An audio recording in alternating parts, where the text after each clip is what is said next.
어떤 사람이 포도원을 잘 만들어서 농부들에게 세로 주고 갔지요. 그런데 때가 되었을 때 그 세를 받기 위해서 종을 한 사람 보냈더니 이 농부들이 세를 낸 것이 아니라 오히려 종을 때려서 거저 보냈습니다. 다른 종을 보냈는데도 또 그렇게 하고 또 그렇게 하고 심지어는 아예 종을 죽이기도 했습니다. 그래서 이 주인께서는 안 되겠다, 이제 내 아들을 보내야 되겠다, 아들은 저희들이 존대하겠지 이렇게 생각하면서 아들을 보냈는데 이 악한 농부들은 아예 아들을 죽여서 포도원을 통째로 우리 걸 만들자 이래서 그 아들을 죽여 포도원 바깥에 내던졌다 하는 얘기였습니다. 그래서 주인이 돌아온 다음에 그 악한 농부들을 다 진멸하고 그리고 다른 사람에게 세로 주었다. 이 비유가 마태복음 21장에도 나오는데 거기는 제때에 소출을 바칠 다른 사람들에게 주었다고 돼 있어요. 그리고 이 주인은 그들을 다 진멸하면서 이제 다 이렇게 정리를 했겠죠. 여러분, 이게 그 비유의 간단한 정리 내용인데요. 그럼 이 비유를 우리가 한 토막 접하면서 무슨 생각이 듭니까? 우리는 그 권선징악적인 결론에 대해서 어느 정도 만족해하면서 이 비유를 마무리할 수 있을 것입니다. 그래, 그렇게 되는 게 정의로운 것이지. 그 악한 녀석들이 포도원을 타고 앉아서 완전히 자기 걸로 만들면 그건 말도 안 되는 소리야. 호되게 벌을 받고 진멸당하는 게 그게 마땅한 거지. 속이 시원하다 이렇게 생각하면서 이 비유를 종결할 수도 있다는 것입니다. 그러나 여러분, 그렇게 이 비유를 생각하고 넘어가기에는 어딘지 마치 결론이 명확하지 않는 영화를 보고 난 것처럼 좀 우리 마음 한구석이 찜찜한 것을 느끼게 됩니다. 뭐가 빠진 것 같죠? 여러분, 그 이유가 무엇이겠습니까? 그 이유는 다른 것이 아니라 그 불쌍하게 죽임당해서 포도원 밖에 내던져진 그 아들 때문인 것입니다. 아니, 도대체 그 주인은 그 나쁜 사람들을 진멸하고 그냥 그렇게 하면 끝나는 거냐? 다른 사람들에게 넘겨서 세만 잘 받으면 끝나는 거냐? 왜 이 비유 속에는 그 주인이 아들의 시신을 찾아서 그리고 막 부둥켜 안고 울면서 큰 무덤을 만들어서 성대하게 장례를 했다든지 뭐 그런 내용이 왜 한마디도 없는 것인가? 왜 예수님께서는 이 비유 속에 아들을 잃은 아버지의 슬픔에 대해서는 한마디 언급도 안 하시고 끝내는 건가 하는 생각을 우리가 하게 된다는 것입니다. 근데 여러분, 왜 예수님께서는 그 비유 속에 죽은 아들로 인한 아버지의 슬픔에 대해서 한마디 언급도 하지 않으셨을까요? 그 이유는 그 아버지가 슬퍼할 필요가 없어졌기 때문이에요. 왜 슬퍼할 필요가 없어졌느냐? 그 내용은요, 그 죽어서 포도원 바깥에 내던져졌던 그 아들이 다시 살아났기 때문이에요. 아들이 다시 살아났기 때문에 아들을 위해서 무덤을 만들고 성대한 장례를 하고 울고 불고 하는 일이 소용없게 된 것이, 이제는 그 악한 자들을 진멸하고 다른 이들에게 새로 주기만 하면 모든 게 끝나는 것이. 여러분, 바로 그 죽은 아들이 다시 살아나는 이야기가 이 비유의 밑바닥에 흐르고 있는 더 중요한 본론이요 결론 같은 또 하나의 속편이라는 사실을 우리가 잊어서는 안 될 것입니다. 우린 이미 이 비유를 다 분석해 봤어요. 그 포도원 주인이 누굽니까? 하나님 아버지라고 그랬습니다. 그 아들, 죽임당한 아들은 누구라고 그랬습니까? 예수님이시잖아요. 그럼 이걸 세로 받아서 주인의 아들까지 죽이던 나쁜 짓을 저지르는 농부들이 누굽니까? 지금 예수님의 이 말씀을 듣고 있는 대제사장, 서기관, 장로들, 그런 사람들이라고 했잖아요. 이 비유가 현실 속에서 그대로 이루어졌습니다. 우선 그 주인의 아들을 죽이듯이 이 사람들이 예수님을 어떻게 죽입니까? 예수님께서 이 비유를 말씀하시고 불과 며칠 지나기 전에 예수님을 잡아서 빌라도 총독에게 넘기고 그래서 예수님 십자가에 죽게 되셨잖아요. 결국 마치 죽임당한 포도원 주인의 아들처럼 지금 던져진 것입니다. 그 다음 얘기는 무엇입니까? 주인이 돌아와서 그 악한 농부들을 진멸하고 심판하는 얘기인데, 그게 지난 주일날 말씀드린 것처럼 역사 속에서 다 이루어지지 않았습니까? 주후 70년 로마 장군 티투스가 예루살렘을 공격을 해서 예루살렘이 돌 위에 돌 하나가 덧 놓이지 않을 정도로 지난 주일 말씀 서두에 읽어드린 요세푸스의 유대 전쟁기의 내용처럼 어미가 자식을 잡아먹고 고기를 숨겨놓는 이 참상이 벌어질 정도로 예루살렘은 막 철저하게 하나님 앞에서 그 역사 속에 핏값을 치르게 됐어요. 여러분, 그러는 와중 속에서 예수님은 어떻게 되셨다고요? 포도원 주인의 아들처럼 죽임당했던 예수님은 무덤의 권세를 깨뜨리시고 다시 살아나신 것이, 부활하셨어요. 그게 바로 성경이 우리에게 보여주는 놀라운 이야기인 것입니다. 포도원 주인의 아들이 죽어 던져진 채로 계속 있는 것이 아니라 다시 살아난 이 위대한 속편, 그게 바로 복음의 핵심인 것입니다. 성도 여러분, 예수님은 이 아들의 다시 살아나는 이야기를 비유 본론 속에서 말씀하지 않았지만 비유가 끝나는 곳에서 언급하셨어요. 그 언급을 하시는데 구약 성경 시편 118편 22절과 23절에 있는 말씀을 인용하는 형식으로 예수님께서 그 사실을 말씀하십니다. 그게 오늘 본문 10절 11절인데 우리 다 같이 읽어보실까요?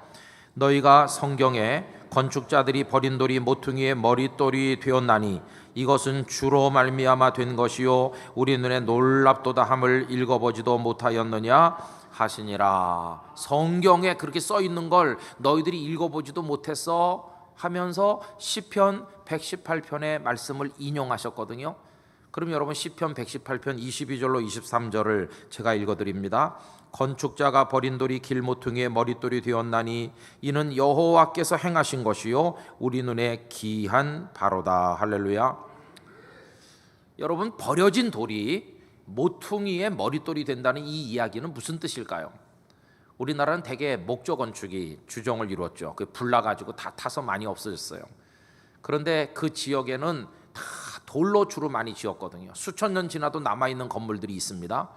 그러면 이 석공이 돌로 집을 짓는 건축자가 와서 제일 먼저 하는 게 뭐겠어요? 좋은 돌, 나쁜 돌을 가려내는 겁니다. 모양새가 잘생겼고 쓸모있는 재질이 단단한 돌을 골라가지고 이제 집을 짓기 시작하겠죠. 쓸모없고 못생기고 그런 돌은 거추장스러우니까 골라내가지고 먼 데다 집어 던져야 되죠. 그게 바로 건축자에 의하여 버림받은 돌입니다. 그런데 나중에 어떤 진짜 유능한 건축자가 와가지고 보더니 아니 이 돌이야말로 최고의 돌인데 왜 쓸모없다고 내다 버렸느냐 하면서 버려진 그 돌을 다시 가져다가 모퉁이의 머릿돌로 요긴하게 쓴다는 겁니다. 여러분, 여기서 모퉁이의 머릿돌이 뭔지를 좀 생각을 해봐야 되겠는데요. 우리 모퉁이 그러면은 한쪽 구석 별로 중요하지 않은 거 이렇게 생각합니다. 가운데 중심은 중요한 것이고 저 모퉁이는 있어도 되고 없어도 되는 것처럼 생각하잖아요. 그러나 여러분, 예전에 그 당시에 돌로 건물을 지을 때는 그렇지 않았어요. 이 모퉁이 끝에 제일 반듯하고 딱 좋은 돌을 이게 균형 잡히게 딱 놔야 됩니다. 그게 기준이 되는 돌이에요. 그걸 딱 놓고 거기에 맞춰서 이쪽 벽도 쌓고 이쪽 벽도 쌓아 올립니다. 이게 만약에 이렇게 삐뚤어 돼 있고 바르지 않으면 벽체가 삐뚤어 될 것이고 결국 건물을 다 지어도 무너져 내릴 수밖에 없는 것이에요. 그래서 가장 중요한 돌이 모퉁이의 머릿돌인 것입니다. 그게 바로 기준석인 것입니다. 그래서 여러분, 건축자가 쓸모없다고 버렸던 돌이 모퉁이의 머릿돌이 된다는 이 이야기는 뭐냐 하면 형편없이 보잘것없이 천대받고 냉대당하고 버려진 그런 존재일지라도 하나님의 손안에서 귀하고 아름답게 쓰여진다는 놀라운 진리를 우리들에게 보여주는 말씀인 것입니다. 근데 이 말씀 자체가 하나의 비유와 같아요. 거기 건축자가 누굽니까? 이 건축자에 해당하는 사람들은 지금 예수님 말씀을 듣고 있는 대제사장 서기관 장로들이에요. 이 사람들은 자칭 하나님 나라의 건축자입니다. 자칭 전문가였어요.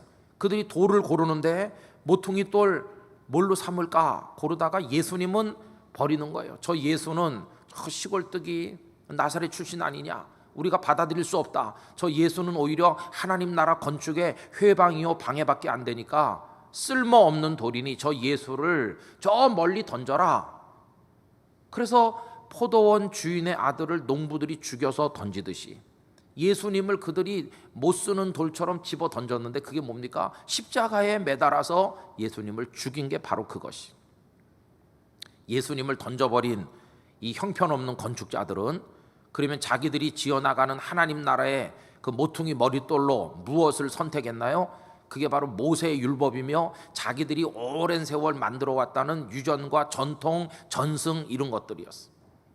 그러나 여러분, 모세의 율법 속에 본래 들어있었던 하나님을 사랑하여 섬기고 이웃을 사랑한다는 이 정신은 이미 예수님 당시 사람들에게 다 없어지고 없었습니다. 그냥 껍데기만 남아있고요, 그들이 만들었다는 전승, 전통, 유전 이런 것들도 사실 그 속에 자기들의 인간적 탐욕이 가득한데 종교적 경건으로 포장지만 쌌을 뿐이지 그건 다 썩은 것이었어요.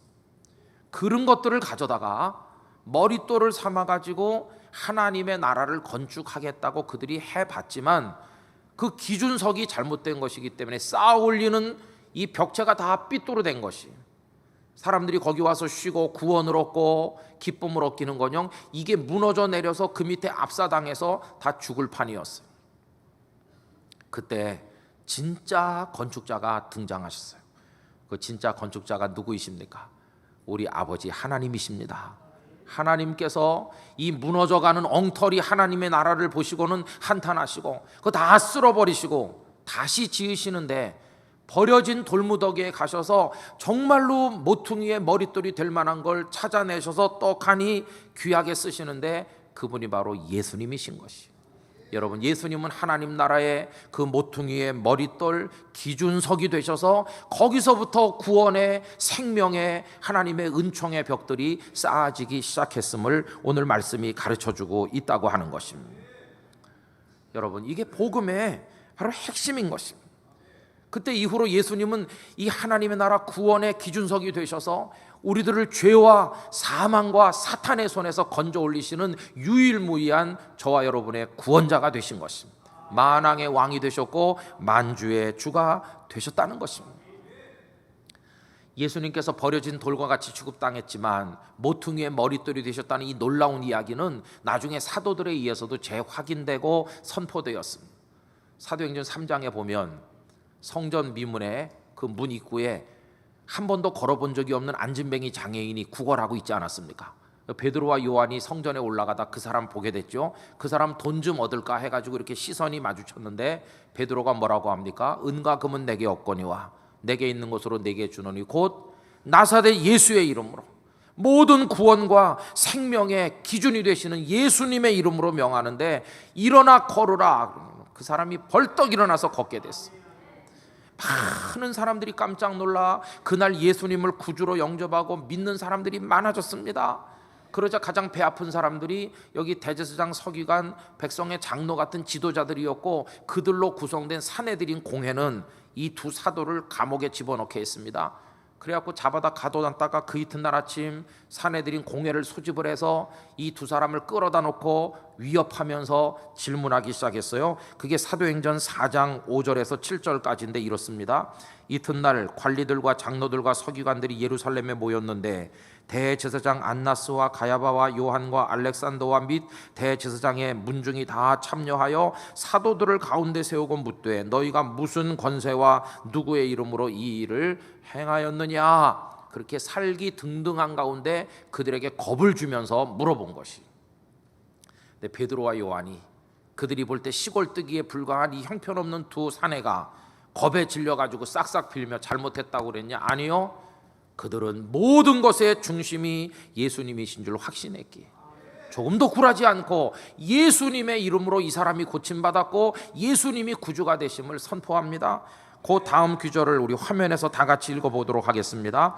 이에 베드로가 성령이 충만하여 이르되 백성의 관리들과 장로들아 만일 병자에게 행한 착한 일에 대하여 이 사람이 어떻게 구원을 받았느냐고 오늘 우리에게 질문한다면 너희와 모든 이스라엘 백성들은 알라. 너희가 십자가에 못 박고 하나님이 죽은 자 가운데서 살리신 나사렛 예수 그리스도의 이름으로 이 사람이 건강하게 되어 너희 앞에 섰느니라. 할렐루야. 예수님의 이름이 이 사람을 일으켰노라고 당당하게 얘기하고 바로 그 다음에서 이 베드로는요 건축자들의 버린 돌이 모퉁이의 머릿돌 된 이야기를 다시 선포합니다. 사도행전 4장 11절 12절 다 같이 읽습니다. 이 예수는 너희 건축자들의 버린 돌로서 집 모퉁이의 머릿돌이 되었느니라. 다른 이로서는 구원을 받을 수 없나니 천하 사람 중에 구원을 받을 만한 다른 이름을 우리에게 주신 일이 없음이라 하였더라. 할렐루야. 천하 인간의 구원을 가져다 줄 유일한 이름, 예수의 이름밖에 없다고 하는 것입니다. 너희 건축자들, 바로 당신들이 가져다 버린 그 버린 돌 같은 예수님을 하나님께서 하나님 나라 새로운 집을 짓는데 모퉁이의 머릿돌이 되게 하셨고, 그분만이 유일한 우리의 구원자요, 그분의 이름으로 이 사람이 건강을 얻어 지금 여기 있지 않느냐, 이렇게 말한 것입니다. 성도 여러분, 내 인생 어디다 기준을 맞춰 쌓아올리면 좋을까요? 벌써 삐뚤어진 데 맞추면 무너지게 돼 있어요. 예수 그리스도 위에 내 구원, 내 삶을 딱 쌓아나가시기를 부탁드립니다. 여러분의 가정, 우리 땅끝교회 주님을 기초로 삼고 그 근거로부터 시작한다면 반듯한 하나님의 집이 지어지듯 우리의 삶이 지어질 줄로 믿습니다. 여러분, 버려졌잖아요, 그죠? 쓸모없어, 버려, 이런 거 아닙니까? 끝난 거죠. 근데 그것이 끝난 줄 알았더니 존귀하게 바뀌어 쓰여지는 이 놀라운 이야기, 그거는 하나님이 하시는 일인 것이, 하나님의 손으로 하셨고 사람들은 입이 떡 벌어질 정도로 기이하고 놀랄 일로 밖에는 받아들일 수가 없었다고 하는 것입니다. 그리스도인은 누굴까요? 그리스도인은 하나님을 믿고 의지하는 사람인데, 세상 사람들이 끝났어 이렇게 말하는 바로 그 자리에서 아닙니다, 끝난 게 아니라 하나님은 위대한 일을 시작하시고자 합니다, 이렇게 말할 수 있는 사람이 바로 그리스도인인 것입니다.